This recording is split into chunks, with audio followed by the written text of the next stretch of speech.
During the 1960s and 1970s, Detroit, like many other parts of the United States, were facing a time of conflict ignited by the Civil Rights Movement. A new era of music served as a kind of soundtrack to this point in history. Motown and its artists transformed Detroit into a center of American music and helped usher in a new music culture. In doing so, Motown gave a voice to young African Americans and to a new generation as a whole. In addition, this evolution of music aided in combating and overcoming the social and civil injustices that the country was dealing with at the time. Personal testimony from Detroiters during this time helps to shed light on how influential the music really was. Angela Dillard, a Detroit native and now professor of Afro-American and African Studies at the University of Michigan, describes how Motown embodied the emotions of the city in her memoir, Growing Up Motown. In one passage, she writes, "The music remained our own and continued to provide the soundtrack of life, love, politics, community, and struggle as the 1970s passed slowly, painfully into the 1980s. To some, the music was therapeutic, and to others, it was a reminder of the social and cultural injustices at hand." Although not officially affiliated with Motown Records, Artie Wayne was at the heart of the music scene during the 1960s and 1970s. Wayne explains in his memoir, Breaking the Motown Sound Barrier, how Motown's founder and leader, Berry Gordy Jr., blazed the trail for African American music. Wayne illustrates, "It was Berry Gordy Jr., the owner and guiding force behind Motown, who changed the sound of Black America into the sound of young America." This suggests that Gordy and his Motown movement helped to break down racial and social barriers by ushering in a fresh, universal genre of music that created common ground and brought everyone together. American music prior to Motown was very one-dimensional. It was dominated by whites, and those whites were overwhelmingly male. However, all of that was about to change. February 12, 1959 was a date that changed music and American culture forever. On that day, a young African American man by the name of Berry Gordy Jr. began Motown Records on a small loan of $800 from his family and friends. This investment was poised to become one of the most impactful in the history of the United States music industry. The label's success began only a year later. Barrett Strong's Money, That's What I Want, marked Motown's first big break into the major chart success, peaking at number 2 on the Billboard R&B chart. The Marvelettes followed up Strong's success with their hit single, Please Mr. Postman, which peaked at number 1 overall. After the first number 1, the hits began to flow like a river from the doors of Motown Records. Motown's array of unique artists were the backbone of the company's success. Among these stars, Gladys Knight and Marvin Gaye were two of the brightest. A female-fronted act with male backups, which was virtually unheard of at the time, Knight's band, Gladys Knight and the Pips, is a success story from Atlanta, Georgia. However, it was not a typical just sing this type of success.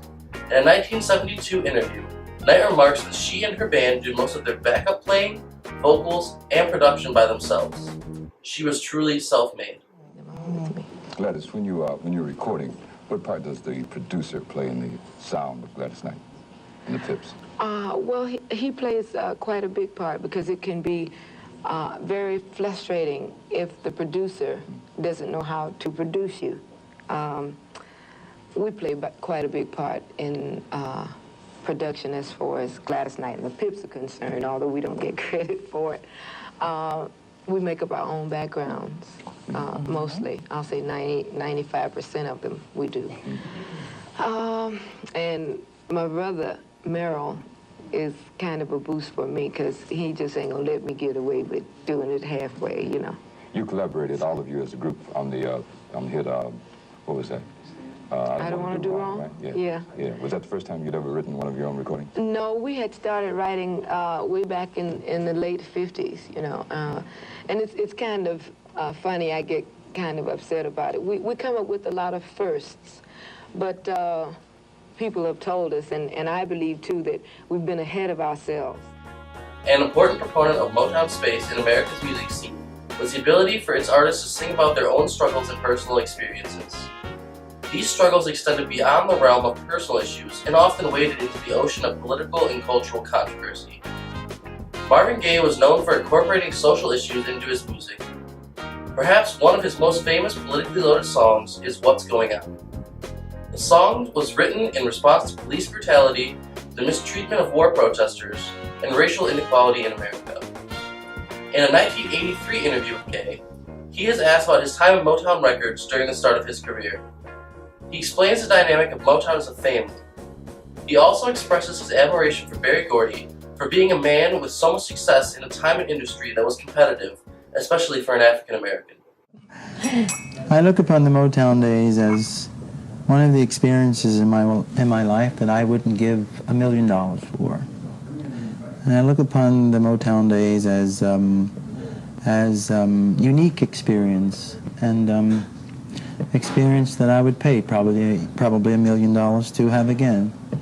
Motown was a very loving family in the early 60s.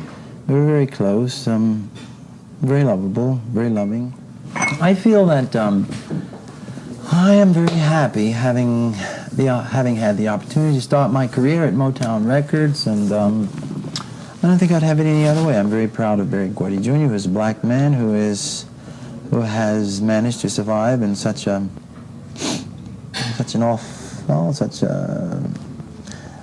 competitive field of music. I have great respect for him. He's a very great man, actually.